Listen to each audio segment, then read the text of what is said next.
"Put the tongs down, fat boy. I said down."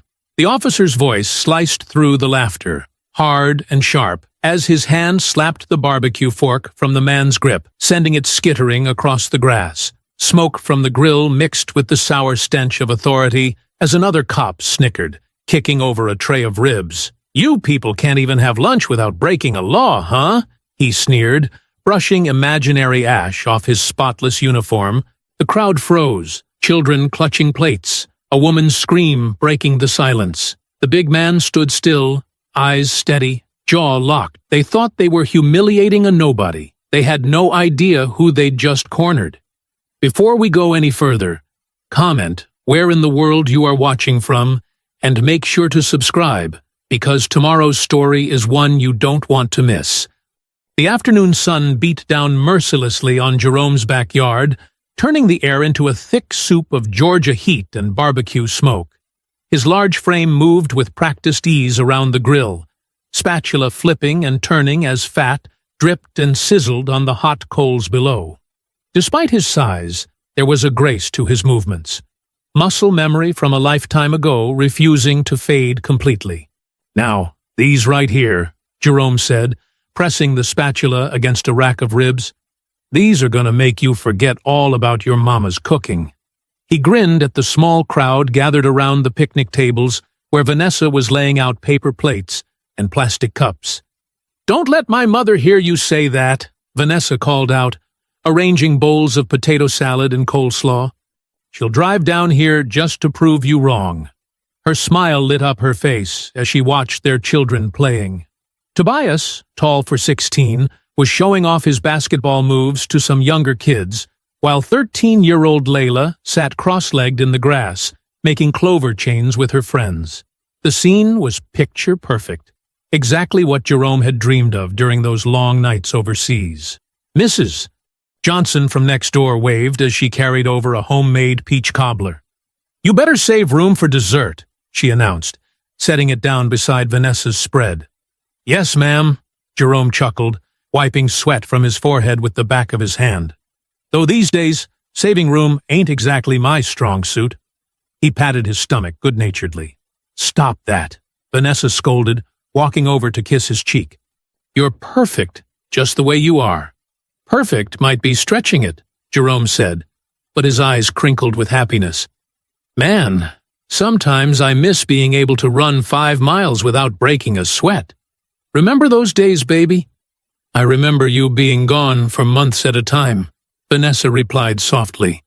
"I'll take you right here, right now, every single day." A patrol car rolled slowly past their fence, the officer inside clearly studying their gathering. Jerome's hand paused mid-flip, years of training automatically noting details: car number, time of day, direction of travel. But he pushed the thoughts away. This was a day for family, not paranoia. "Daddy, you're gonna burn the meat!" Layla called out, breaking his concentration. "Your daddy doesn't burn meat," Jerome protested, though he quickly adjusted the ribs to a cooler spot on the grill. "That's just extra flavor developing." "Sure it is," Vanessa teased, bumping him with her hip. "That's what you said about the chicken last month, too." Their neighbors laughed, and Jerome joined in, the tension melting away like ice in the summer heat. Mr. Washington from across the street raised his glass. "To the chef! To the chef!" everyone echoed, and Jerome felt warmth that had nothing to do with the grill or the weather. Tobias jogged over, slightly out of breath from his game. "Those almost ready, Dad?" "I'm starving." 10 more minutes, Jerome promised, basting the ribs with his special sauce. "Good things come to those who wait." "That's not what you used to say," Tobias grinned. "Mom told me about the time you couldn't wait for your wedding cake to be cut and stuck your finger in it when no one was looking." "Your mother," Jerome said with mock severity, "needs to stop telling tales about me." But he was smiling as he said it, watching Vanessa laugh and return to organizing the table. The afternoon light turned golden, casting long shadows across the yard. Someone had brought out a portable speaker, and soft soul music drifted through the air. Kids chased each other around the edges of the gathering, their shouts of joy mixing with adult conversation and laughter. Jerome looked around at his slice of paradise, his beautiful wife, his children, his home, his community. It was everything he'd fought for, everything he'd protected. His body might have changed since his Navy SEAL days, but his heart was fuller than ever. A second police cruiser suddenly pulled up beside the yard, its tires crunching on the gravel. The sound of its sirens chirping once cut through the music like a knife, and conversations died mid-sentence. Jerome watched as two white officers stepped out, their hands resting casually but purposefully on their gun belts. He recognized them both, Sergeant Rick Danner and Officer Mason Holt. They were known in the neighborhood, but not for good reasons. The music stopped abruptly, leaving an uncomfortable silence broken only by the sizzle of the grill and the sudden whispers of concerned neighbors. Tobias moved closer to his father, while Layla quickly joined her mother at the picnic table. The carefree atmosphere of moments ago evaporated like morning dew under the hot Georgia sun. Jerome stood perfectly still at his grill, spatula in hand, watching as the officers approached his fence line. The weight of his family's safety pressed down on his shoulders, heavier than any pack he'd carried in training. His mind automatically catalogued possible scenarios, exits, assets, habits that had kept him alive in combat zones now activating in his own backyard. But outwardly, he remained calm, his expression neutral as he watched the officers approach. The officers' boots crunched on the gravel path as they strode through the open gate, their faces set with practiced authority. Sergeant Danner's eyes swept across the gathering like searchlights, while Officer Holt followed 2 steps behind, his younger face trying to mirror his superior's stern expression. Jerome carefully set down his grilling tongs and moved away from the barbecue. He walked with measured steps to meet them halfway, positioning himself between the officers and his family. His movements were deliberate, non-threatening, but his shoulders were squared, old habits dying hard. "Afternoon, officers," Jerome said evenly. "Is there something I can help you with?" Danner's voice carried across the yard like a bullhorn. "We've got noise complaints from the neighbors, multiple calls about loud music and disturbances." Several guests exchanged confused looks. The music had been barely audible beyond the fence line, and most of their actual neighbors were right there at the party. Vanessa stepped forward, a paper plate loaded with fresh grilled ribs in her hands. Her smile was warm, but her eyes were cautious. "Officers, we're just having a family barbecue. Would you like to join us? There's plenty to go around." Danner's lip curled as he looked at the offered plate. With a quick flick of his wrist, he knocked it from Vanessa's hands, sending ribs scattering across the grass. "We're not here for your food, ma'am." Officer Holt reached up and tapped his body cam, the small red light indicating it was recording. He shifted his weight from foot to foot, eyes darting between Danner and the crowd. "Let me get my ID for you," Jerome said calmly, reaching for his back pocket with slow, telegraphed movements. "This is my home, officers. We have all the proper permits for a gathering this size." "Your home?" Danner's voice dripped with skepticism. He looked around at the well-maintained yard, the nice patio furniture, the new grill. "And how exactly did you manage to afford a place like this?" "Boy." The word hung in the air like poison. Someone in the crowd gasped. Mrs. Johnson covered her mouth with her hand, while Mr. Washington's face darkened with anger. "I own an auto repair shop on Madison Street," Jerome replied, his voice leveled despite the insult. "Been there 15 years now. Here's my ID." He held out his driver's license. Danner snatched it, making a show of examining it closely. "Jerome Hightower," he read aloud, stretching out each syllable mockingly. "Well, well. And all these people are your friends?" "Family and neighbors," Jerome confirmed. "We do this every summer." Holt's body cam continued recording as he started making notes in a small pad, though his hand trembled slightly. The younger officer seemed less comfortable with the situation, but he made no move to intervene. Whispers rippled through the gathering. Phones appeared in hands, their cameras pointed discreetly toward the confrontation. The children had all gravitated toward the back of the yard, where other adults stood protectively near them. "Officers," Jerome said, keeping his voice steady and professional, "I understand you're doing your job, but there's been no violation here. I'd appreciate it if you'd please leave my property so we can continue our celebration." Danner took a step closer, invading Jerome's personal space. Despite Jerome's height and bulk, the sergeant seemed to be trying to loom over him.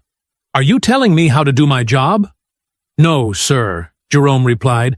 "I'm simply requesting." The push came without warning, Danner's hands shooting out to strike Jerome hard in the chest. The force was enough to make Jerome stumble back a step, his shoes scuffing in the dirt. "Dad!"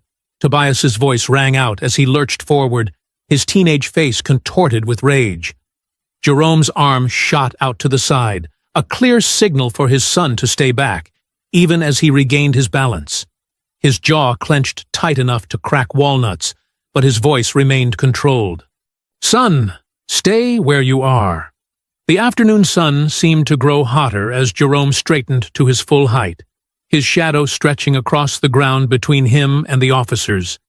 The crowd had gone completely silent now, the only sounds the distant chirp of birds and the forgotten sizzle of the grill. Danner's hand rested openly on his holster, his smile more of a sneer as he watched Jerome's reaction. Behind him, Officer Holt's face had gone pale, but his body cam continued to record steadily. Jerome stood perfectly still, his Navy SEAL training screaming through his muscles to react, to move, to neutralize the threat. But he kept his hands visible and his breathing steady, even as his pulse thundered in his ears. This was his home. His family was watching, and he knew one wrong move could turn this already dangerous situation deadly. The tension crackled in the humid air like electricity before a storm. Vanessa had moved closer to Tobias, her hand on their son's shoulder, both restraining and supporting him. Layla pressed against Mrs. Johnson's side, her young face a mask of worry as she watched her father face down the hostile officers. Around the yard, phones continued recording silently, capturing every moment of the confrontation. The afternoon light caught the silver of Danner's badge as he shifted his stance, seeming to wait, almost hope, for Jerome to give him an excuse to escalate further. Jerome remained rooted in place, his expression set like stone, as he met Danner's challenging stare.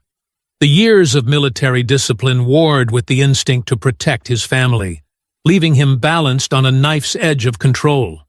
Jerome brushed the dirt from his shirt with deliberate calm, though his heart hammered against his ribs. The push had been meant to provoke him, to make him react. He'd seen these tactics before. Danner's smirk widened as he watched, while Holt let out a nervous chuckle that echoed across the suddenly silent yard. "Something funny, Officer Holt?"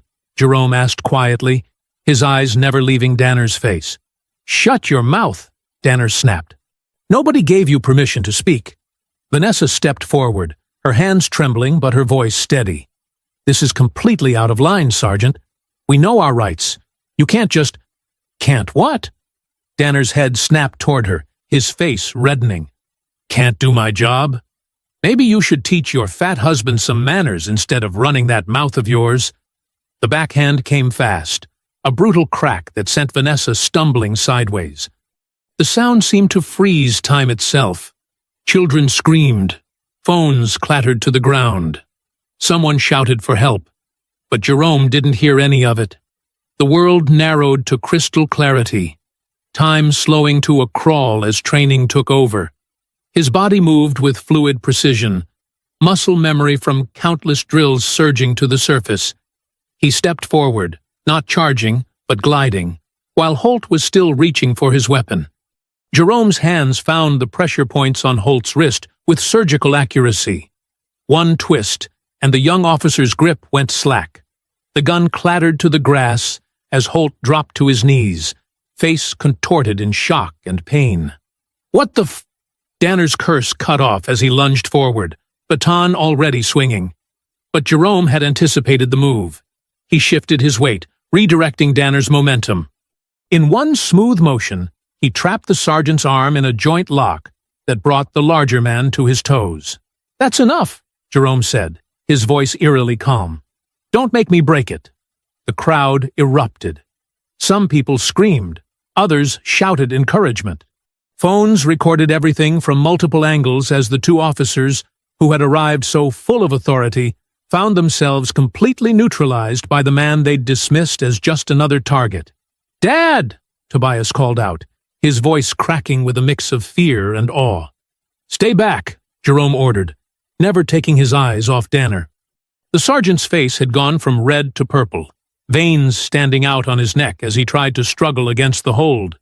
But Jerome's grip was precision itself, the product of years of training in the art of control rather than destruction.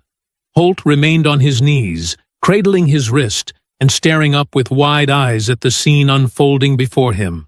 His earlier bravado had evaporated, replaced by naked fear, as he realized just how badly they'd miscalculated. "You're under arrest," Danner gasped out between clenched teeth.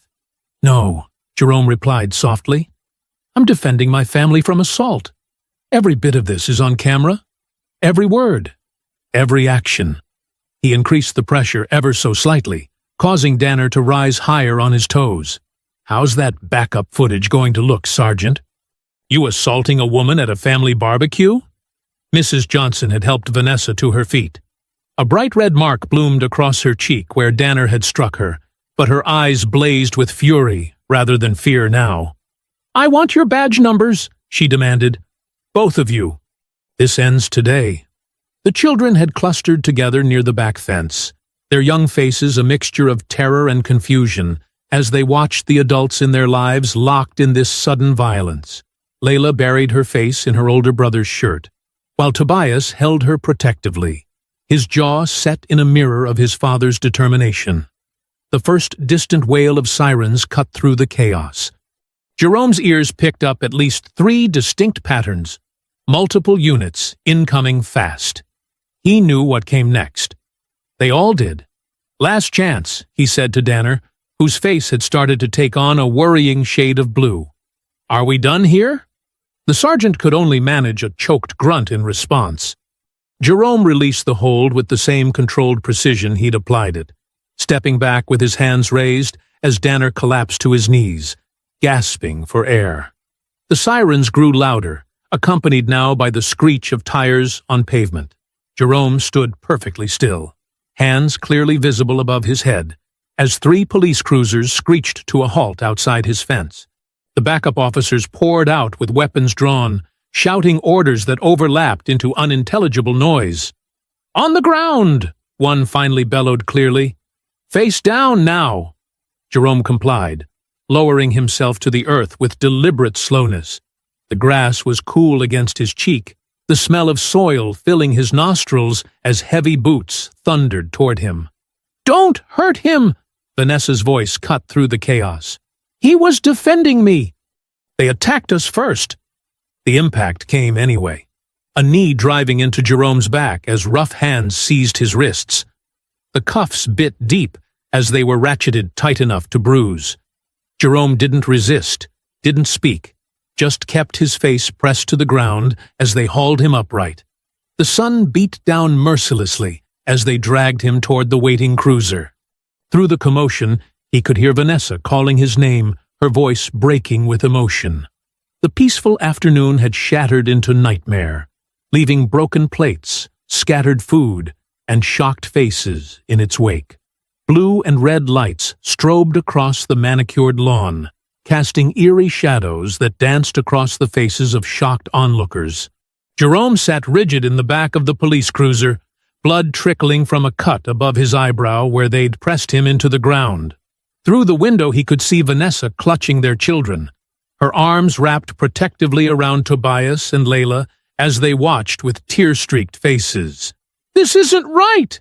Mrs. Johnson shouted, her voice carrying above the growing crowd. "They attacked him!" We all saw it. The gathering of neighbors pressed closer to the police line, phones held high to capture every moment. Mrs. Lorna Briggs, who lived 3 houses down, stood at the front, her hands steady as she narrated into her phone's camera. "I'm live right now from Cedar Grove." Her voice trembled with anger.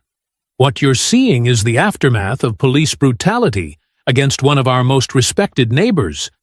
They came to a family barbecue and assaulted a woman in front of her children. Let him go!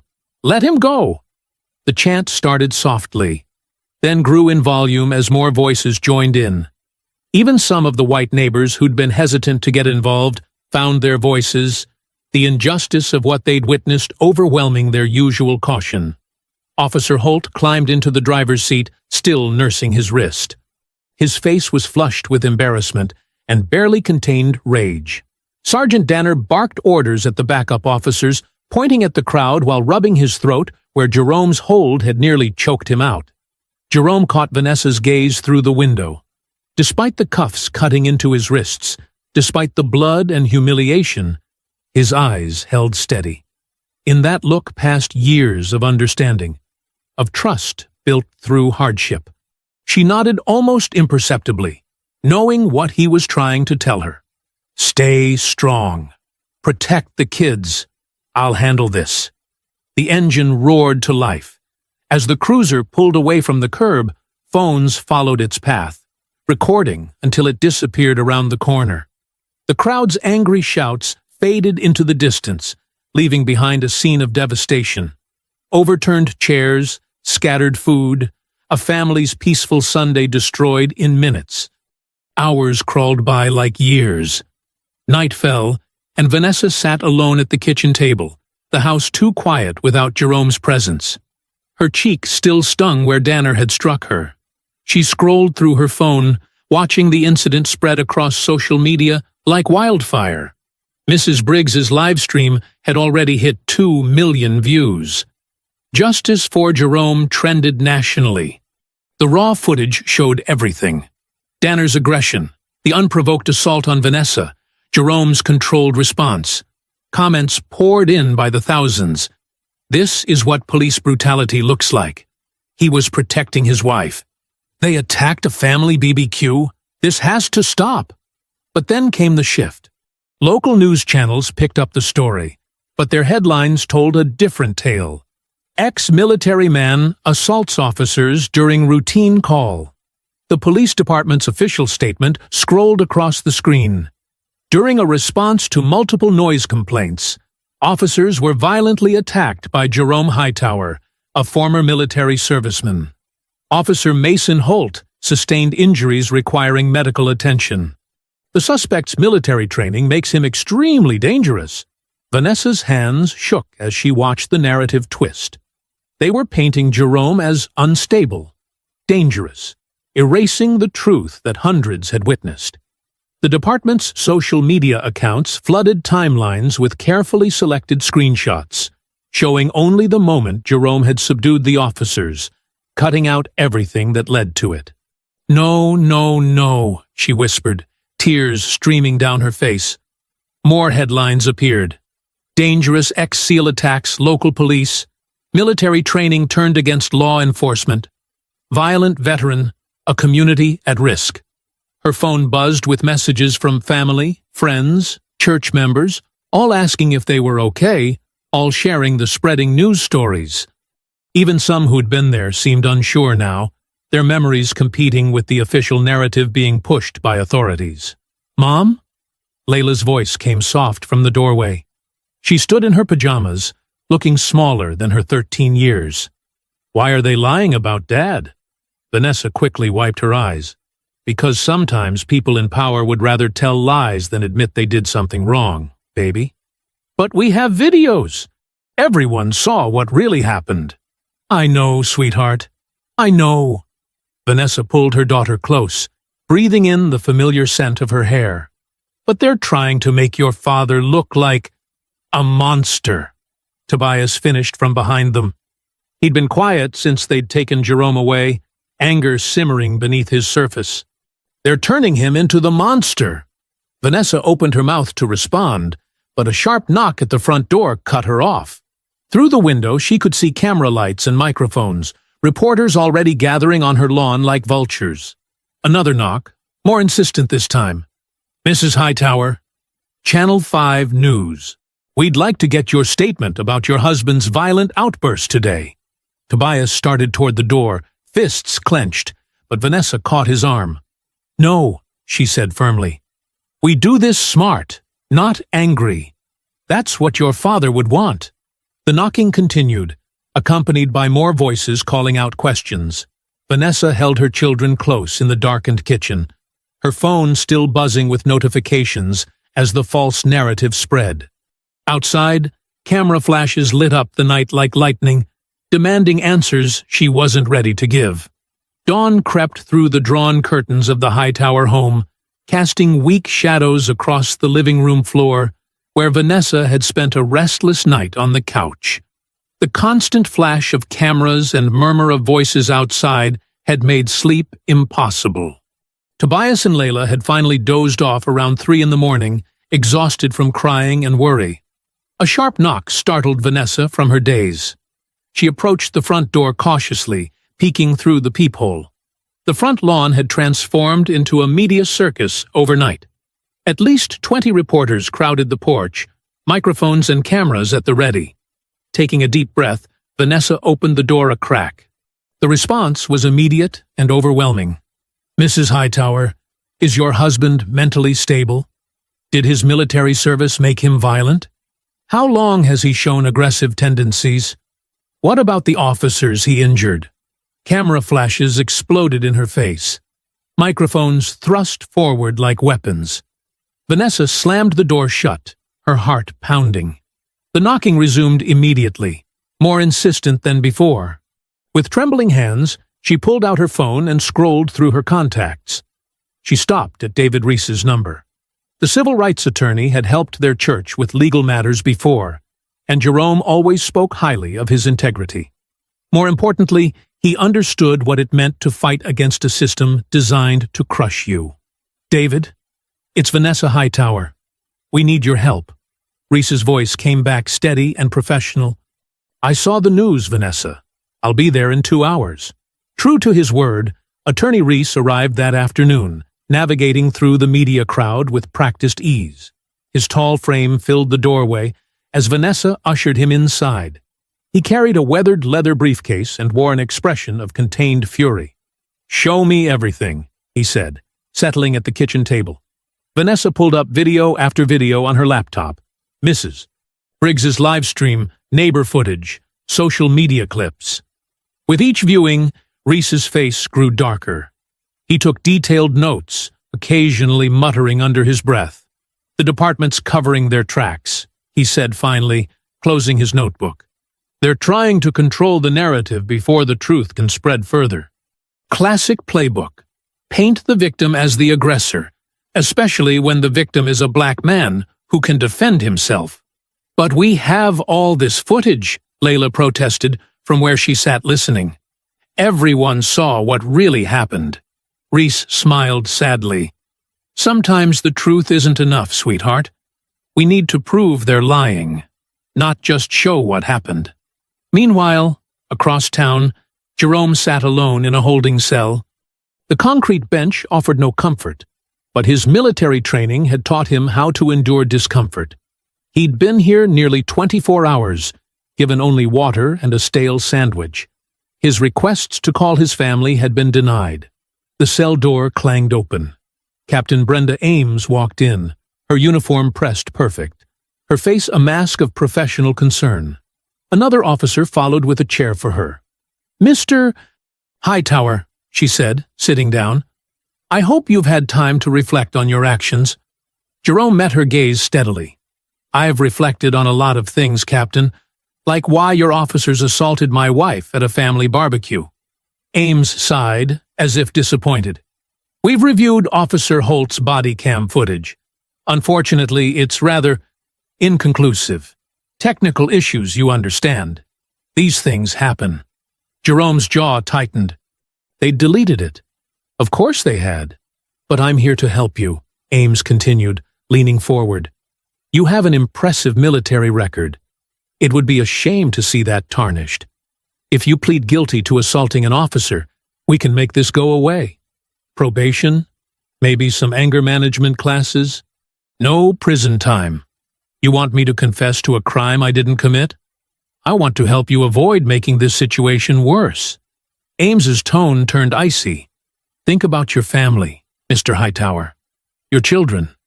Your wife's career as a teacher. This could follow all of you for years." Jerome sat perfectly still, his voice quiet but firm. "No deal." Ames stood, brushing invisible dust from her uniform. "Then we'll bury you. By the time we're done, no one will believe a word you say. You'll be just another angry black man who couldn't control himself." She paused at the door. "Last chance. Get out of my cell." That night, Jerome's mugshot appeared on national television. The photo had been carefully chosen, an angle that made him look menacing, his expression stern. The headline beneath read, "Aggressive ex-soldier attacks officers." The news anchor's voice droned on. Sources within the department described Jerome Hightower as unstable and dangerous. His military training as a Navy SEAL makes him a significant threat to public safety. The officers involved are recovering from their injuries. In his cell, Jerome sat motionless, staring at the bare concrete wall. His body ached from the hard bench, but he barely noticed. His mind was clear, focused. They thought they could break him with lies and threats. They thought his size, his color, his past made him an easy target. They had no idea who they were dealing with. This wasn't the first time he'd faced impossible odds. It wouldn't be the first time he'd overcome them. The fluorescent lights buzzed overhead, casting harsh shadows. Jerome remained still, his breathing steady. Not broken, not even close. Just awakening to the real fight ahead. 2 days crawled by like an eternity. Vanessa stood in the kitchen, watching Tobias and Layla pick at their breakfast. Dark circles marked their eyes. None of them had slept well since Jerome's arrest. Outside, news vans lined the street. Their satellite dishes pointed skyward like vultures circling prey. "Time for school," Vanessa announced, trying to sound normal. Her voice cracked slightly. Tobias looked up from his untouched cereal. "Mom, maybe we should stay home again." "No, baby. We can't hide forever." Vanessa grabbed her purse and car keys. "Education matters. Your father would want you in school." They walked to the car through a gauntlet of reporters. Camera flashes burst like lightning. Microphones thrust toward them. Vanessa kept her children close, heads down, moving quickly. "Mrs. Hightower, how do you respond to allegations that your husband— is it true that he threatened— has he shown violent tendencies at home?" Vanessa slammed the car door, shutting out their voices. Her hands trembled as she started the engine. In the rearview mirror, she saw Layla wiping tears. "It's okay, sweetie," she said softly. "They can't hurt us." The drive started normally enough. Vanessa took their usual route, passing familiar landmarks, the corner store, the Baptist church, Mrs. Wilson watering her roses. But 3 blocks in, she noticed a dark sedan behind them. No markings, tinted windows. When she turned left, it followed. Right turn, still there. Her heart rate quickened. She made an unnecessary loop around the block. The sedan stayed with them, maintaining a steady distance, not even trying to be subtle. "Mom," Tobias had noticed too. "That car—" "I see it, baby. Just stay calm." She dropped Layla off first at the elementary school, then Tobias at the high school. The sedan remained, watching. Only after she confirmed both children were safely inside did she head home, her knuckles white on the steering wheel. The unmarked car finally peeled away near their neighborhood. Vanessa released a shaky breath she hadn't realized she was holding. The day dragged on endlessly. She called the school twice to check on the kids. She paced. She cleaned obsessively. She ignored the constant doorbell and phone calls from reporters. As darkness fell, she prepared dinner, though none of them had much appetite lately. The brick came crashing through the front window at 9:47 p.m. The sound of shattering glass filled the house. Layla screamed. Tobias jumped up from the couch. Vanessa rushed to the window, heart pounding. Glass crunched under her feet as she found the brick wrapped in paper, secured with a rubber band. Her hands shook as she unfolded the note. The message was typed, anonymous. Drop the case or lose everything. Tobias read it over her shoulder. Mom, go upstairs with your sister, Vanessa ordered, already dialing Attorney Reese's number. Lock the bedroom door. Now. Reese answered on the first ring. Vanessa? What's wrong? She told him everything. The following car, the brick, the threat. Her voice remained steady, but tears streamed down her face. I'm filing for an emergency restraining order first thing tomorrow, Reese said firmly. We'll also document this harassment. They're getting desperate. That's good for us, bad for them. Are you safe right now? Yes, but I'm sending a private security team. They'll be there in 30 minutes. Don't call the police. While waiting for security, Vanessa watched coverage of Jerome's bail hearing. The courthouse steps were packed with protesters holding signs, Justice for Hightower and Stop Police Violence. But inside, the system ground on mechanically. Sergeant Danner took the stand, his uniform crisp, his expression earnest. He wove his lies skillfully, describing Jerome as the aggressor who ambushed them without provocation. We responded to multiple noise complaints, Danner testified smoothly. Mr. Hightower became combative immediately. Given his military background and physical size, we feared for our safety. The prosecutor nodded sympathetically. And you say he attacked first? Yes, sir, without warning. Officer Holt and I were lucky to escape serious injury. Jerome sat at the defense table watching Danner's performance. His face remained impassive, but his eyes never left the sergeant's smirking face. He recognized that look, the smug satisfaction of power unchecked. He'd seen it before, in other places, on other faces. He would remember this one. Without the body cam footage to contradict Danner's testimony, the outcome was predetermined. The judge denied bail, citing Jerome's military training and demonstrated violent tendencies. Hours later, Vanessa tucked the kids into bed. Private security patrolled outside, but the house felt empty, vulnerable. She gathered blankets and settled on the couch near the broken window, a baseball bat within easy reach. Sirens wailed in the distance, a sound that once meant safety, now a reminder of threat. Cool night air drifted through the shattered glass. Vanessa pulled the blanket tighter, her voice barely a whisper in the darkness. You picked the wrong family. She sat vigil through the night, watching shadows move across the walls, listening to every sound. The bat stayed close, unused, but ready. Like Jerome had taught her, stay alert, stay strong, never show fear. Morning would come eventually, and with it, another day of fighting back. The fluorescent lights in Attorney Reese's office buzzed quietly as Vanessa sat across from his desk, fidgeting with her wedding ring. 3 days had passed since the brick came through her window.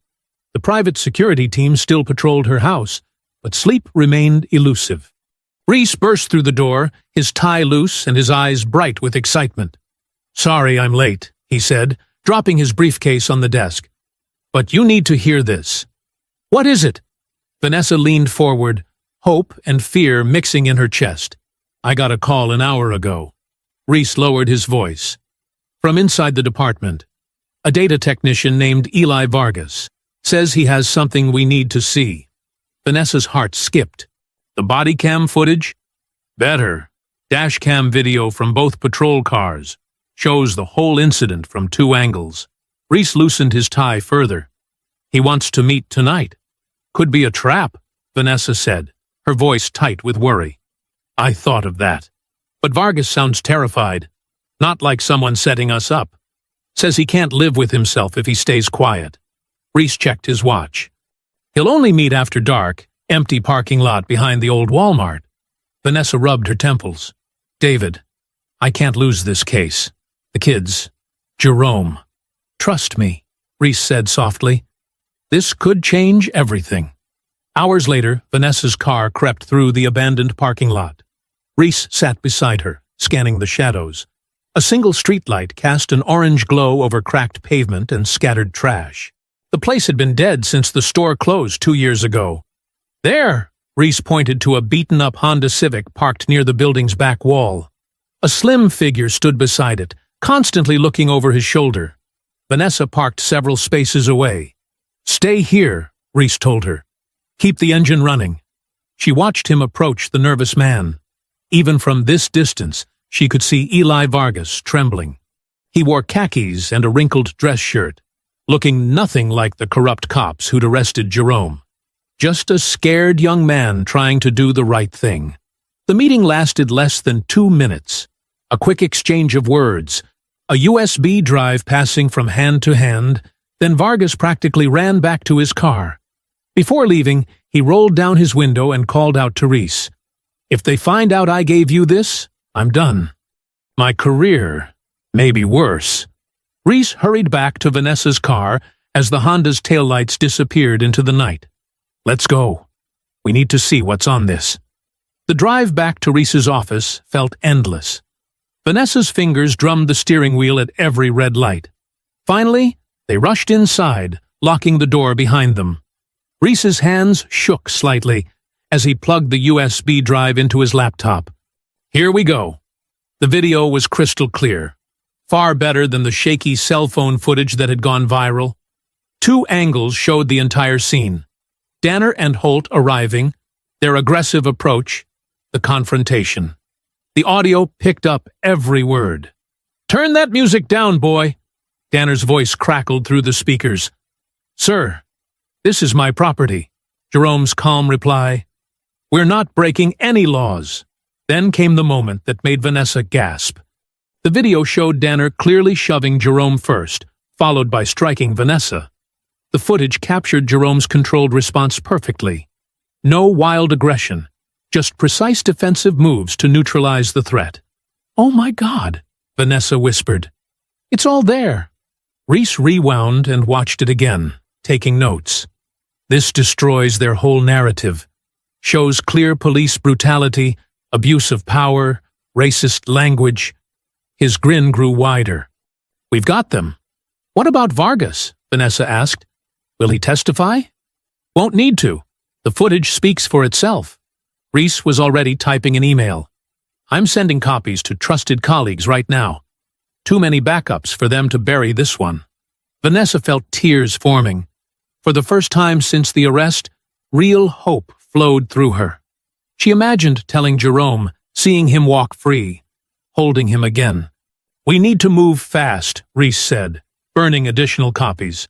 "File the motion first thing tomorrow, before they—" A knock at the office door made them both freeze. Reese held up a hand for silence, slowly approaching the door. But it was just the night janitor, apologizing for interrupting. Vanessa released her breath. "You're right. We should go." They gathered their things quickly, Reese tucking copies of the footage into various pockets. "I'll call first thing tomorrow," he promised as they headed to the parking lot. "This changes everything." "Thank you, David." Vanessa hugged him tight. "For everything." They separated to their cars, both too excited to notice the black SUV sitting silently across the street.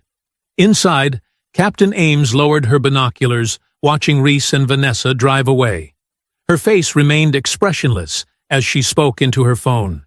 "You shouldn't have crossed me, Reese." Morning light filtered through the high windows of the Jefferson County Courthouse, casting long shadows across the polished floor. The gallery buzzed with tension as neighbors and supporters filled every available seat. Vanessa sat in the front row, gripping her purse so tight her knuckles whitened. Attorney Reese stood at the defense table, his posture confident, despite his wrinkled suit. Jerome entered in his orange jumpsuit, escorted by 2 deputies. Despite a week in custody, he walked with military precision, head high. His eyes found Vanessa's, and a slight nod passed between them. Across the aisle, Sergeant Danner and Officer Holt sat with their department lawyer, both wearing pressed uniforms and practiced neutral expressions. Judge Marion Wallace adjusted her glasses, scanning the crowded courtroom. "I understand the defense has new evidence to present?" "Yes, Your Honor." Reese approached the bench with a USB drive. We've obtained dashcam footage from both patrol vehicles present during the incident. This evidence directly contradicts the officer's testimony. The department's lawyer shot to his feet. Objection, Your Honor. We weren't notified of any new evidence. The footage was obtained less than 48 hours ago, Reese countered. We moved to present it as quickly as possible given its relevance to Mr. Hightower's continued detention. Judge Wallace studied both attorneys. I'll allow it. Proceed. A court technician connected the drive to the large display screen. The gallery hushed as the first video began playing. The crystal-clear footage showed the officers' arrival, their aggressive approach through the gate. Every word rang through the courtroom speakers. "Turn that music down, boy!" Danner's voice echoed harshly. Murmurs rippled through the gallery as they watched Jerome's calm response, his politeness in the face of escalating hostility. When the footage reached Danner's first shove, gasps filled the room. The camera captured every detail.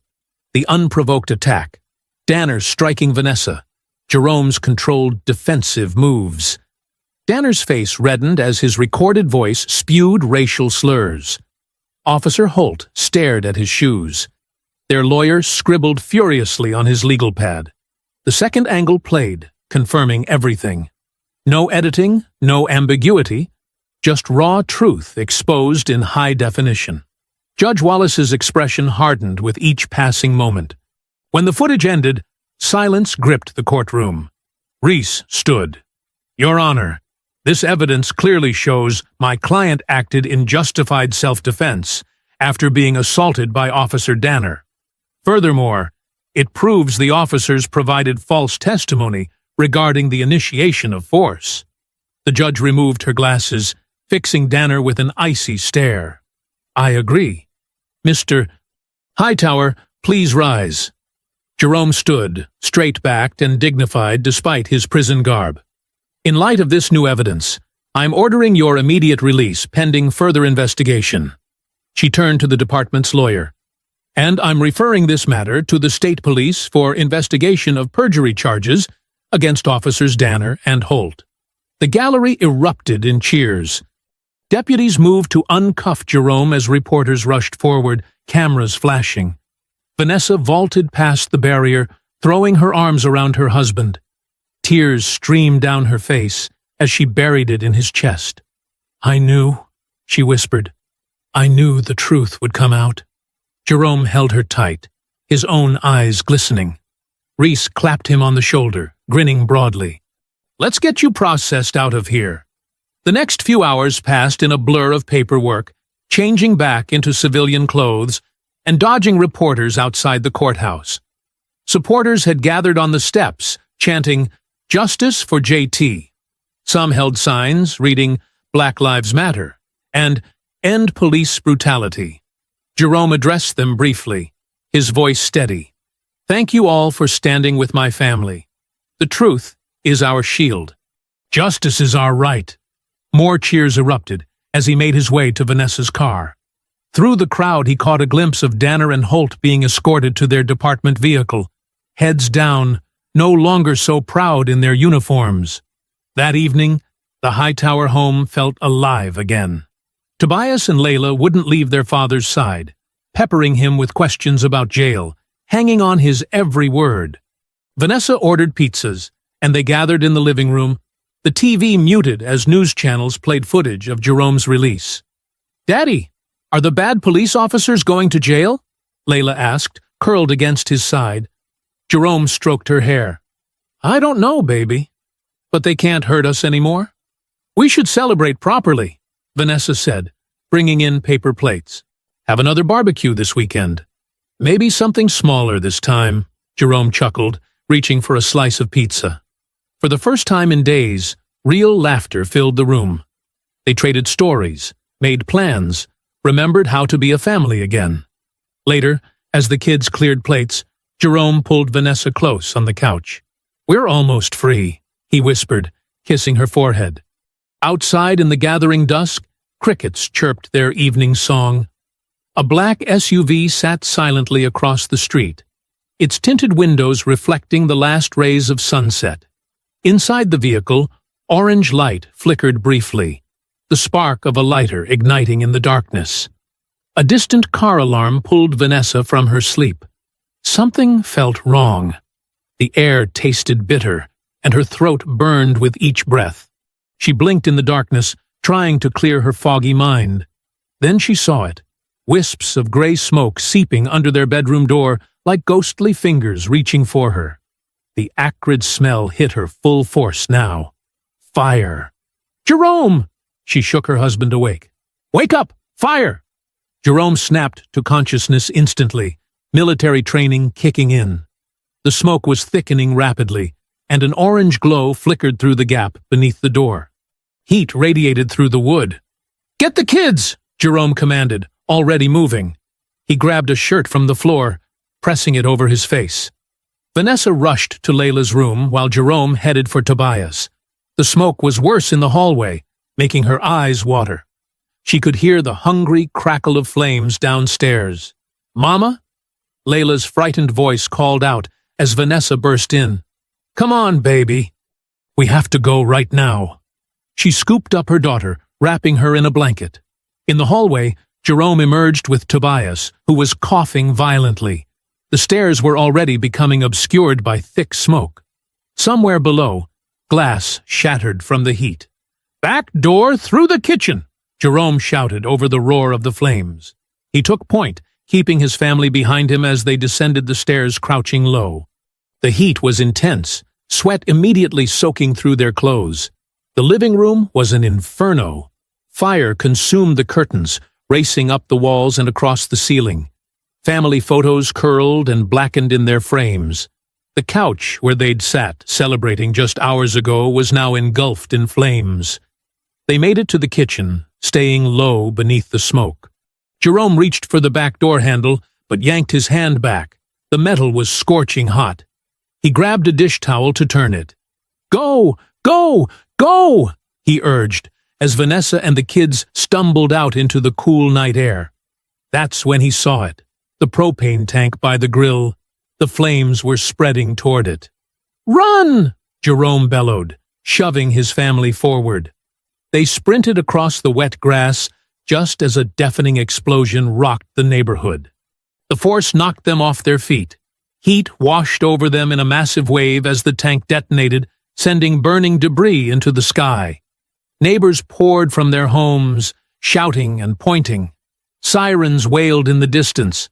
The Hightowers huddled together on their lawn, watching helplessly as their home became a raging inferno. Layla sobbed into her mother's chest, while Tobias stood rigid, fists clenched. "Mrs." Briggs from next door rushed over with blankets, wrapping them around the family's shoulders. Other neighbors brought water, chairs, offered their homes. The community rallied around them as fire trucks screamed onto their street. David Reese's car screeched to a halt at the curb 30 minutes later. The attorney looked disheveled, clearly having rushed over in his pajamas. His face was a mask of fury as he took in the scene. "This was them," he growled, joining Jerome, who stood apart from the others, watching the firefighters battle the blaze. "This is how they operate: intimidation, destruction, fear." Jerome said nothing, his expression unreadable as he watched his home burn. The flames reflected in his eyes, dancing like vengeful spirits. Hours later, as the fire finally died down, investigators picked through the smoking ruins. The fire chief approached with his preliminary report. "Looks like an accidental gas leak," he said, not quite meeting their eyes. "These old houses. Sometimes the lines just go bad." Jerome waited until the chief walked away, before stepping carefully through the debris of what had been his living room. His trained eye caught what others missed: the remains of a broken bottle, the distinct smell of accelerant beneath the smoke. "Molotov cocktail," he said quietly, as Reese joined him. "They came to silence us, tried to burn us alive in our beds." Vanessa appeared at his side, her face streaked with soot, but her eyes blazing. She squeezed his hand hard. The fear that had gripped her during their escape had transformed into something harder, sharper. "We're not running," she said firmly. This is our home, our community. Neighbors were already organizing, offering spare rooms, clothes, necessities. Mrs. Briggs announced she'd start a GoFundMe. Others promised to help clean up, to rebuild. The sun began to rise, painting the smoke-filled sky in shades of purple and orange. Jerome stood amid the ruins of his home, steam still rising from the charred timbers. Everything they owned was gone. Photos, memories, treasured possessions. But his family was alive. And now he had nothing left to lose. No more running, he said, his voice carrying across the debris-strewn yard. They wanted a fight. I'll give them one. Reese nodded grimly beside him. Vanessa held Tobias and Layla close, their faces set with the same determination. Around them, neighbors gathered, phones recording, voices raised in anger and support. The smoke rose into the dawn sky like a signal, a declaration of war. The morning sun cast long shadows through the windows of Reese's guest house. Jerome sat on the edge of the bed, watching his family sleep huddled together on the pull-out couch. Their clothes still smelled of smoke. Dark circles marked their eyes, evidence of the nightmare they'd survived. He slipped out quietly, grabbing his car keys.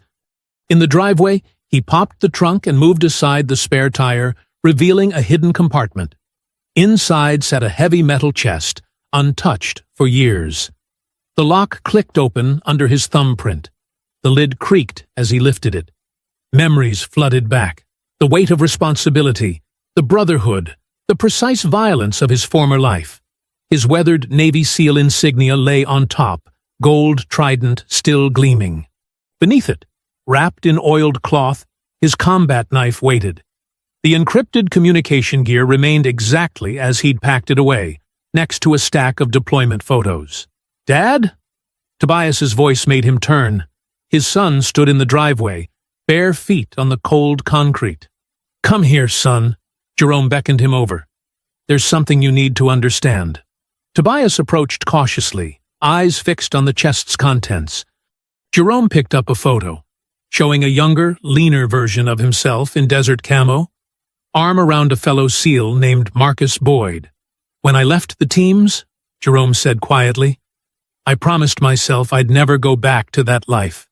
I wanted peace, normalcy, wanted to be the kind of father who grilled burgers and coached Little League." He paused, running his finger along the knife's sheath. "But sometimes the fight comes to you." "Those are from when you were a SEAL?" Tobias asked, picking up the trident insignia carefully. 16 years of service, special operations, things I've never talked about, missions I'll never discuss. Jerome's voice grew firm. "I buried that part of myself because I thought it would give us a better life. But these people, Danner, Ames, all of them, they're not going to stop. They tried to burn us alive, son." Tobias's jaw tightened. "So what are we going to do?" "Not we. Me." Jerome pulled out his phone, showing a contact photo, the same man from the deployment picture. "Marcus Boyd. We served together, saved each other's lives more times than I can count. He's in cybersecurity now. One of the best hackers I know. You're going after them." Tobias's eyes widened. "They deleted evidence, buried complaints, terrorized families. All of it's in their servers somewhere." Jerome began checking the comm gear, muscle memory taking over. "Marcus can find it. Attorney Reese will handle the legal side, make sure everything we uncover is admissible in court." "But that's dangerous, right?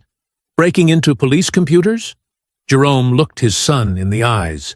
"Everything worth fighting for is dangerous. But I trained for years to handle exactly this kind of mission. Gathering intelligence, exposing corruption, protecting the innocent. They thought they were targeting some weak civilian. They didn't know they were waking up a warrior." Inside, Reese was already up, making coffee. He nodded gravely as Jerome laid out the plan. "I'll file the official complaints, handle the press, keep everything appearing legitimate on the surface." Jerome's phone buzzed. Marcus responding to his message. A simple reply. On my way. Like old times, brother. The morning passed in careful preparation. Jerome cleaned his gear while Reese made calls. Vanessa helped Layla sort through donated clothes, while Tobias watched his father work, asking careful questions about his service years. "Why didn't you ever tell us?" Tobias finally asked. "About what you really did?" Jerome paused in his work. "Because I wanted you to grow up believing in peace, believing that violence wasn't the answer." He sighed heavily. "But sometimes, son, peace isn't an option. Sometimes you have to fight back. Not with blind rage, but with precision, with purpose." By afternoon, Marcus arrived, tall, lean, carrying several laptops and monitoring equipment. The two men embraced like brothers. "Heard you needed some technical support," Marcus said, eyes hard. "Nobody burns my brother's house down." They converted Reese's home office into a command center. Marcus began setting up surveillance equipment while explaining the digital aspect of their mission. "Police servers are protected, but they're not NSA level. We find the gaps, extract the evidence, compile it all. Clean," Jerome added. "Everything has to be clean. No traces back to us." "Just like Kandahar," Marcus nodded. "Remember? The intel extraction? Different enemy, same principles." As evening approached, Jerome stood in the guest bathroom, staring at his reflection. He pulled on tactical gloves, feeling the familiar grip. His body had changed over the years, softer, heavier, but his eyes held the same focused intensity from his service days. "You tried to erase a soldier," he whispered to his reflection. "Now you've got a war." His phone glowed on the counter, displaying Marcus's message. "Systems ready. Operation is go." Jerome studied himself one final time. The man in the mirror wasn't the same person who'd grilled ribs in his backyard days ago. That man had died in the flames with his house. What emerged was something older, harder. A warrior reborn from the ashes of his former life. The phone's glow cast shadows across his face, highlighting the resolve in his expression. Years of training, combat experience, and tactical knowledge surged through his mind. They had awakened something they couldn't control, unleashed a force they never expected to face. His reflection stared back at him. Dangerous, focused, ready for war. The basement hummed with electronic energy as screens cast a pale blue glow across Jerome's face. Cables snaked between laptops and monitors, creating a web of digital surveillance. Marcus sat hunched over the main keyboard, his fingers dancing across keys with practiced precision. "How's that firewall looking?" Jerome asked, leaning closer to study the scrolling code. Marcus grinned, not taking his eyes off the screen. "These county systems? Child's play compared to what we dealt with overseas. Remember that Serbian network?"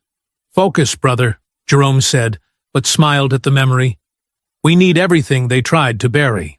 "Already got something." Marcus pointed to a stream of data. "They used basic deletion protocols. Amateur hour.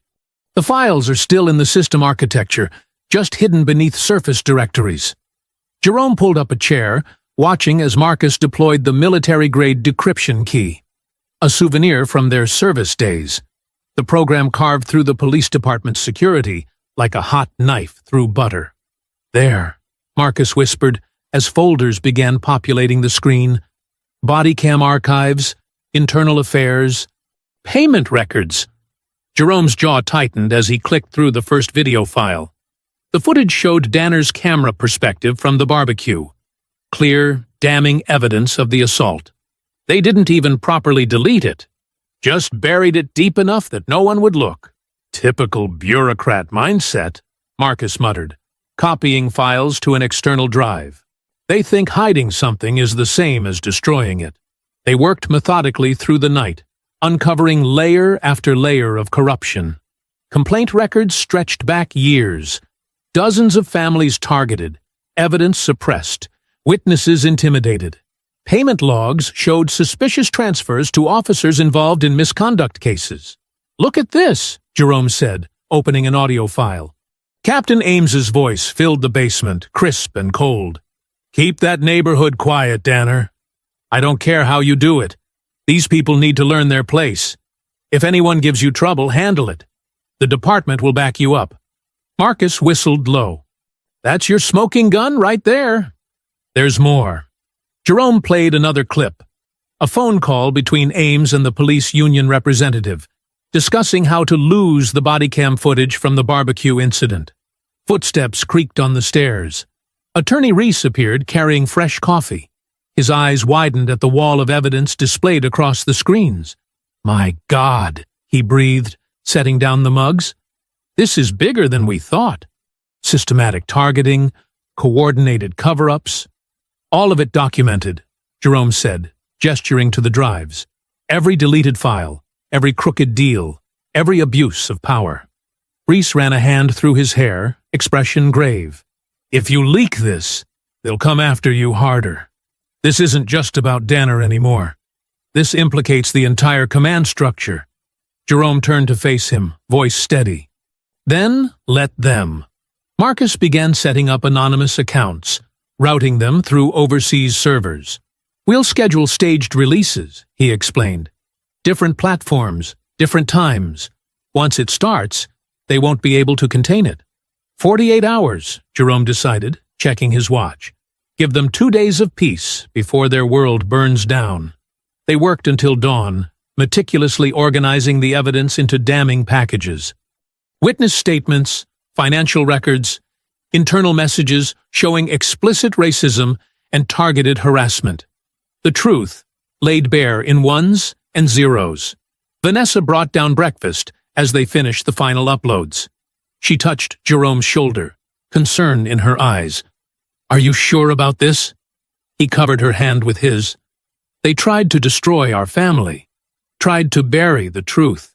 Now everyone will see exactly who they are." The scheduling program blinked green. Uploads complete, timer set. In 48 hours, the carefully constructed facade of the police department would shatter. Every news outlet, every social media platform, every community forum would receive the evidence simultaneously. Jerome sat back in his chair, exhaling slowly. Years of military discipline steadied his nerves as he watched the countdown begin. Clocks ticking. Marcus began disconnecting equipment, wiping drives, removing their digital fingerprints. "Just like old times," he said softly, waiting for the mission to go hot. Outside, thunder rolled across the sky, nature's percussion matching the tension in the basement. Rain began to patter against the small windows, a steady drumbeat counting down the hours. The storm would pass, but its effects would linger. Reese gathered the physical copies of evidence into his briefcase. "I'll have the legal documents ready. Once this breaks, we'll need to move fast." Jerome nodded, helping Marcus pack away the last of the gear. The basement slowly transformed back into a normal storage space, hiding all evidence of their night's work. But in cyberspace, the truth waited like a coiled spring, ready to unleash chaos. Upstairs, they could hear Tobias and Layla getting ready for school. Normal morning sounds, cereal bowls clinking, backpack zippers, quiet conversation. Jerome listened, remembering why they were fighting. Not for revenge, but for justice. Not just for his family, but for every family that had been silenced. The thunder growled again, closer now. Marcus checked his phone one last time, confirming the upload schedules were locked in. 47 hours, 56 minutes, he reported. Jerome stood in the basement doorway, watching the rain streak down the windows. The storm outside was building, drawing energy from the warm Georgia air. But the real tempest was digital, invisible, inevitable, waiting to break over the city with the force of long-buried truth.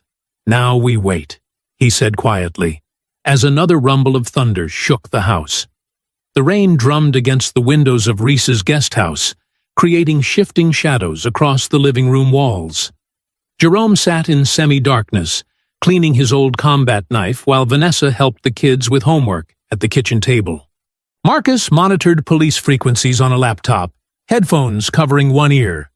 Jerome's phone buzzed. Unknown number. His thumb swiped across the screen, revealing 5 words that made his stomach tighten. "We know where you are." "Marcus," he called softly. "We've got incoming." Before Marcus could respond, bright headlights swept across the front windows, cutting through the rain like searchlights. Car doors slammed. Heavy footsteps splashed through puddles. "Vanessa, get the kids to the basement," Jerome commanded, voice calm but firm. "Now!" She didn't hesitate, gathering Tobias and Layla quickly. Years of military family life had taught her when questions could wait. Marcus killed the house lights, plunging them into darkness broken only by occasional lightning flashes. Through rain-streaked glass, Jerome counted 4 figures approaching. Danner's bulk unmistakable even in shadow. Holt's nervous energy evident in his movement. 2 other officers flanked them, hands already on their weapons. "Back door," Jerome whispered to Marcus. "Like Kandahar." Marcus nodded, understanding instantly. They'd run similar operations countless times, the hunter becoming the hunted. Jerome slipped out through the kitchen while Marcus took up position near the front windows, ready to direct attention. The rain soaked Jerome instantly as he moved through the backyard. His feet, once slowed by extra weight, now found their old rhythm.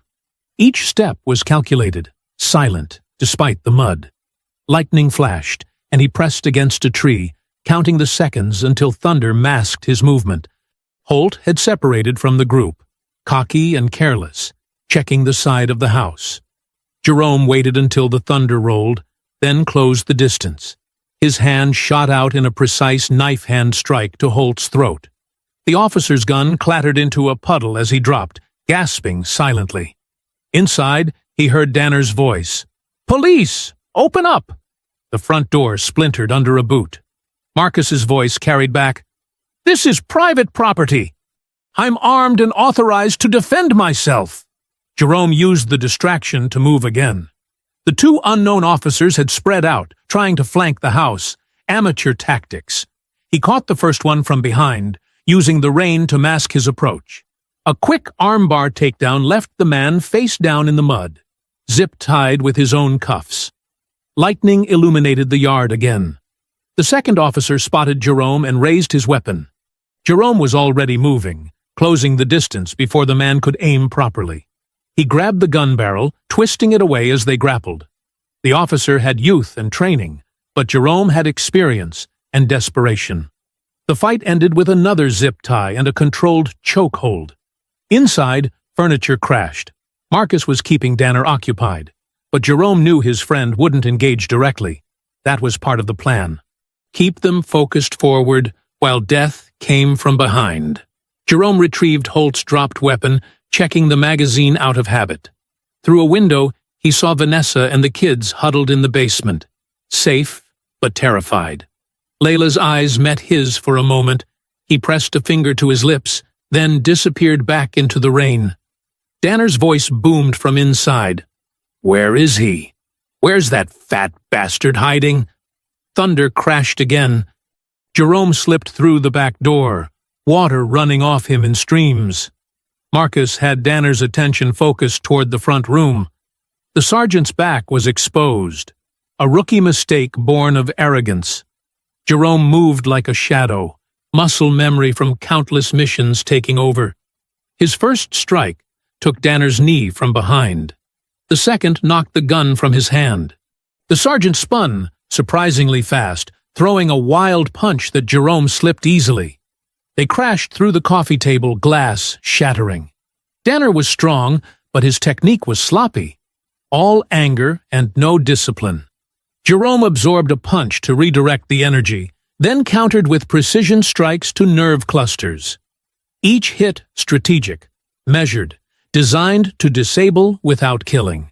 The fight spilled back outside through the broken door. Rain and mud made every movement treacherous. Danner slipped, and Jerome pressed the advantage.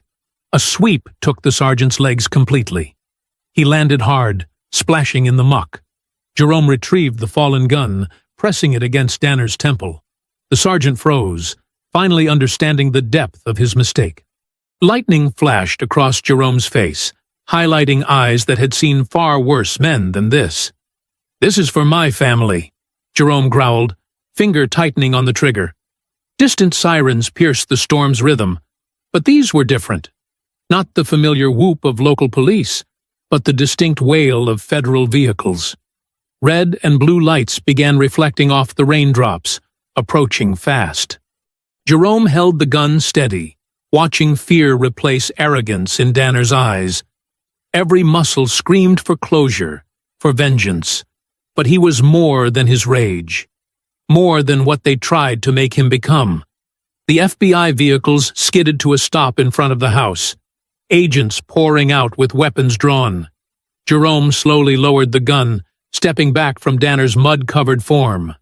Real justice had arrived, not the corrupt facade Danner hid behind, but the true force of law.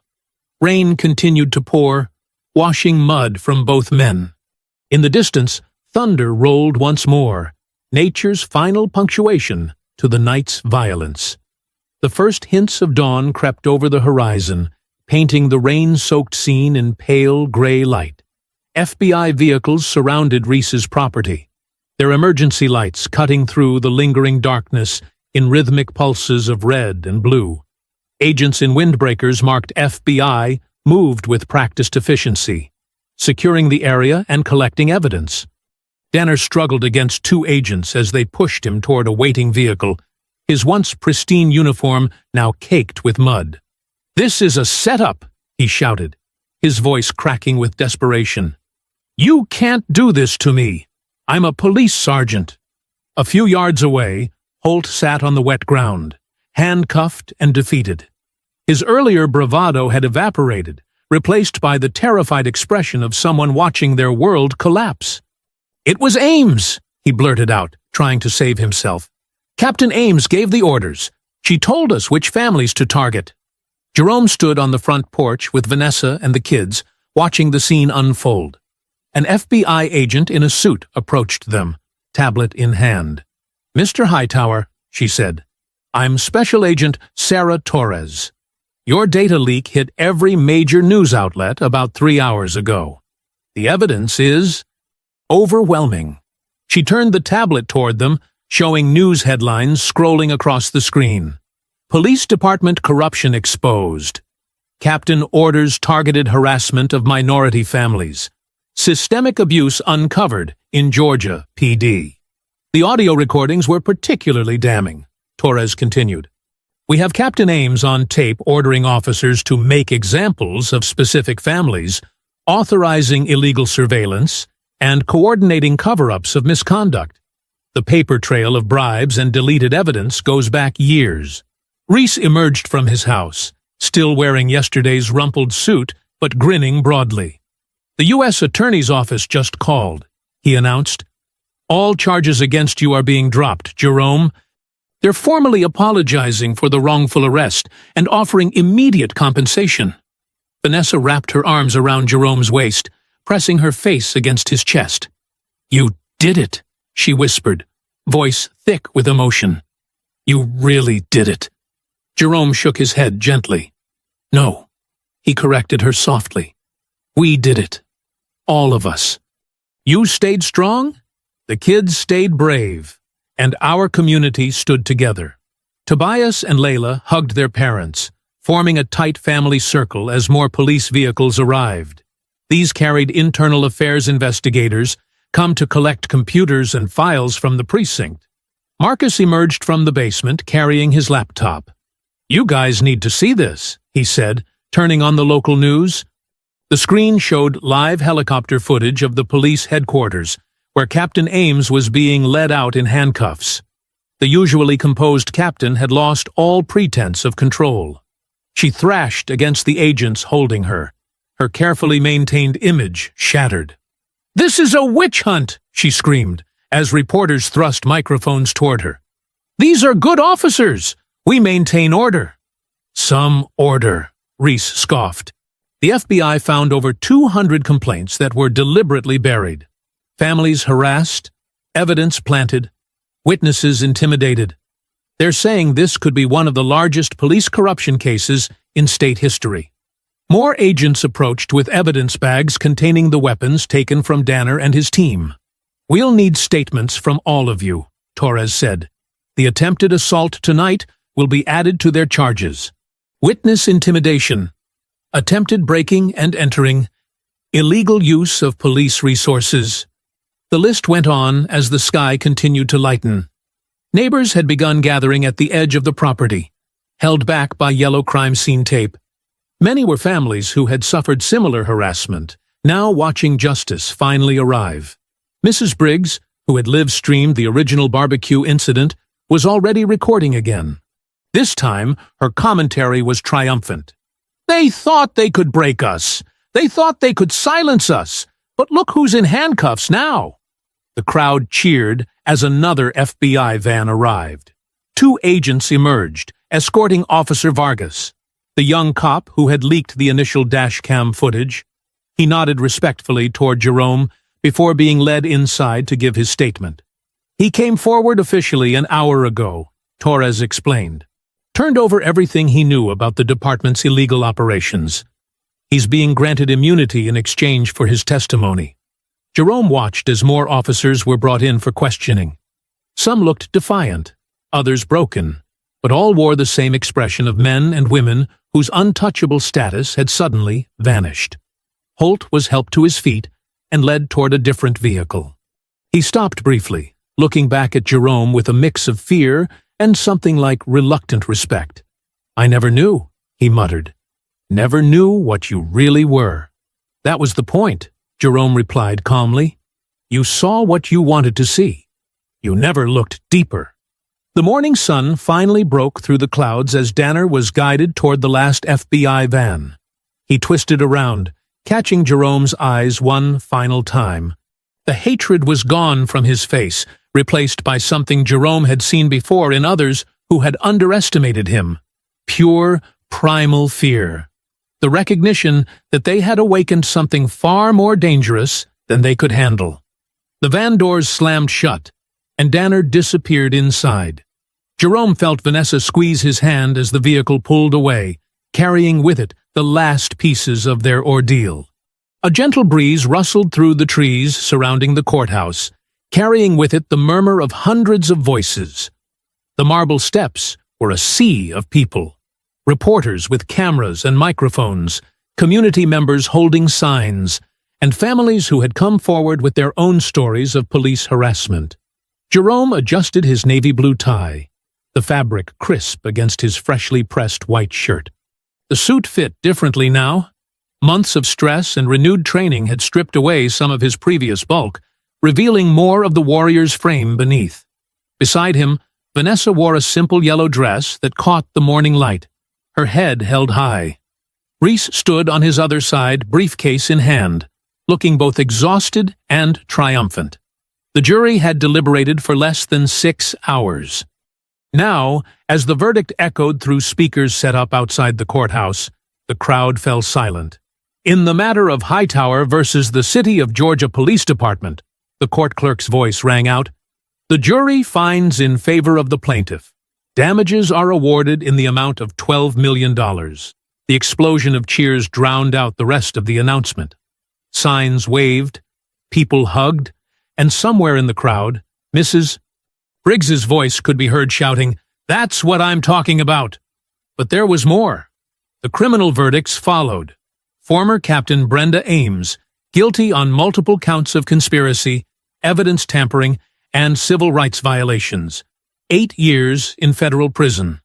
Sergeant Rick Danner, guilty of assault, harassment, and civil rights violations. 6 years. Officer Mason Holt, 4 years, with possibility of parole. Reese stepped forward first, raising his hands for quiet. "Today," he declared, "we've seen that justice is possible when we stand together and demand it. The Hightower family's courage has exposed corruption that festered for years. Their victory is everyone's victory." Reporters thrust microphones forward, questions overlapping. "Mr. Hightower, how does it feel? Will you rebuild your home?" What message do you have for other departments?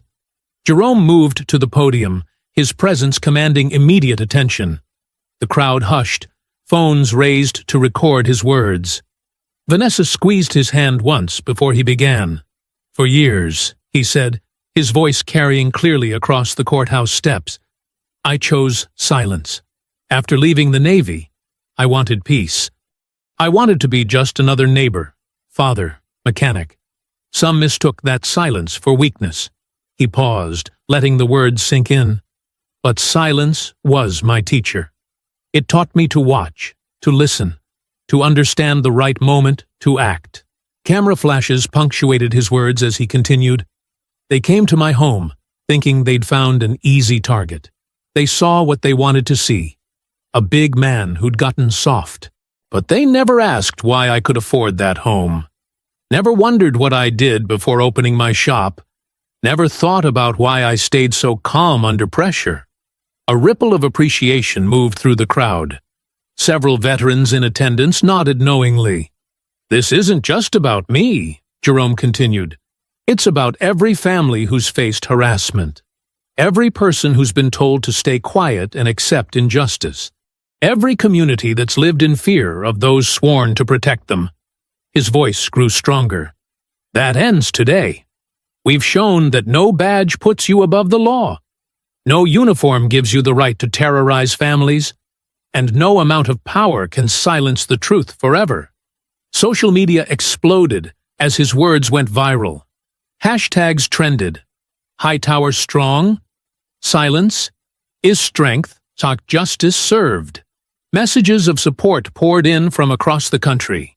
After the speeches, Jerome and his family made their way through the crowd. People reached out to shake his hand, share their stories, thank him for standing up. One elderly woman grabbed his arm, tears in her eyes. My grandson, she said. They did the same to him last year, but now they'll think twice. Reese handled the final press questions while the Hightowers slipped away.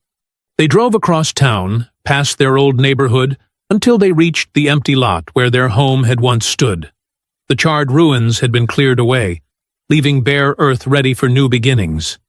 Construction equipment stood ready. Bulldozers, cement mixers, stacks of lumber.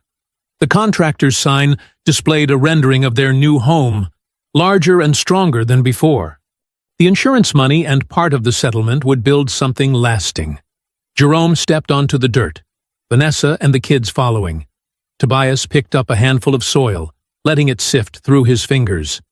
It feels different now, he said thoughtfully. Because we're different, Layla replied, showing wisdom beyond her years. We're stronger. Vanessa wrapped her arms around her family, looking at the empty space that would soon be filled again. We never broke, she said softly. They threw everything at us, and we never broke. Workers were already gathering, preparing to break ground. The foreman approached with blueprints, explaining their plans to reinforce everything. Stronger foundations, better security, a proper fence. But Jerome barely heard him. He was looking at the sky, remembering that first sunny afternoon that had changed everything. The smoke that had driven them out. The rain during the final confrontation.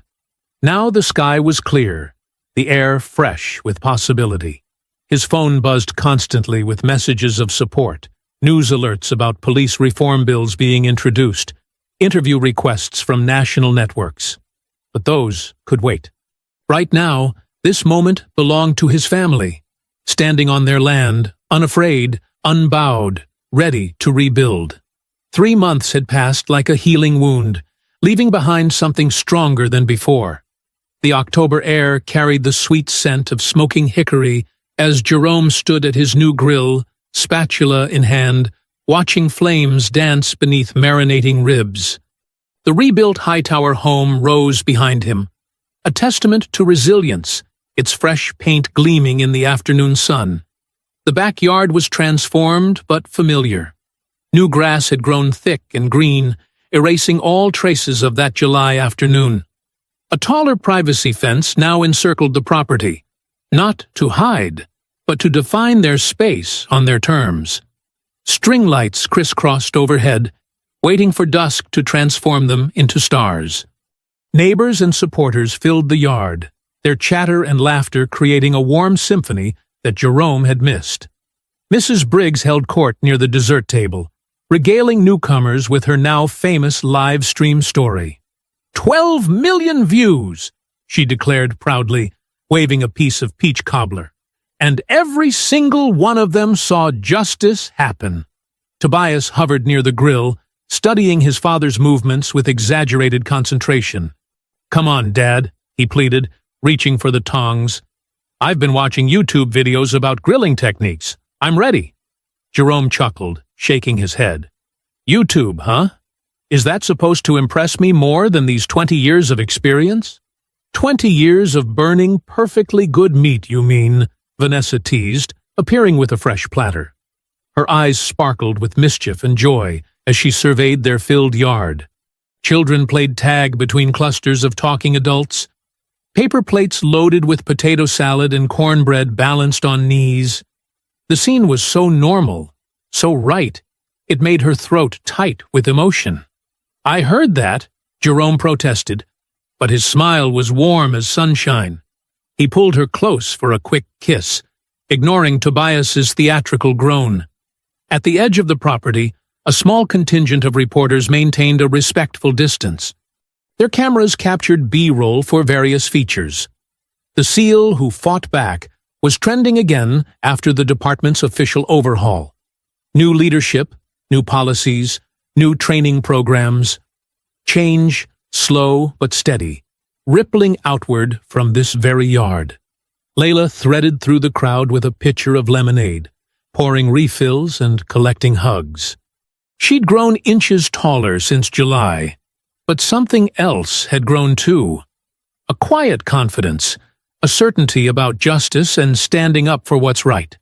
She'd started a student advocacy group at school, turning pain into purpose. "Hey, everyone!" Reese's voice carried across the yard. He stood on the new deck, raising a glass. The crowd quieted, turning toward him. "I think our host should say a few words." Jerome wiped his hands, looking around at the gathered faces. Some he'd known for years, others he'd met through the struggle. All of them were family now, bound by something stronger than blood. "You know," he began, his deep voice carrying easily, "I used to think peace meant staying quiet, keeping your head down, not making waves." He paused, letting his gaze sweep the yard. "But real peace? It comes from standing up, from telling the truth, even when truth is dangerous, from knowing who you are and refusing to let anyone take that away." Murmurs of agreement rippled through the crowd. Several phones recorded, but this wasn't for social media or news clips.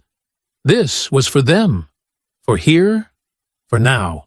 To truth, Jerome raised his glass. To family. And to never being silent again. To never being silent, the crowd echoed, glasses lifting skyward. The afternoon mellowed into evening. String lights winked to life overhead, casting warm pools of light across happy faces. Someone started playing music, soft jazz that wrapped around conversations like smoke from the grill. Kids chased fireflies, while adults settled into lawn chairs, sharing stories and plans for the future. Marcus, Jerome's former SEAL teammate, manned the grill now, giving Jerome a break. They'd stayed close after everything, rebuilding more than just a house. The cybersecurity company they'd started was already consulting for police departments nationwide, teaching accountability from the inside out. Vanessa found Jerome sitting quietly by the fire pit, watching the sunset paint the sky in streaks of gold and purple. She settled beside him, their shoulders touching. Neither spoke for a long moment, just breathing in the peace they'd fought so hard to reclaim. Children's laughter floated across the yard. Tobias was showing Layla how to roast the perfect marshmallow, their faces glowing in the firelight. The sight made Jerome's chest tight with love and pride. "They're stronger now," Vanessa said softly, following his gaze. "We all are." Jerome nodded, watching smoke curl up from the grill into the golden sky. The same smoke that had once meant destruction now meant celebration. The same yard that had seen violence now overflowed with joy. The same man they'd tried to humiliate now sat tall, surrounded by love and respect. "They came to break a man," he murmured, his voice low and sure, but all they did was remind him who he still is. I hope you enjoyed that story.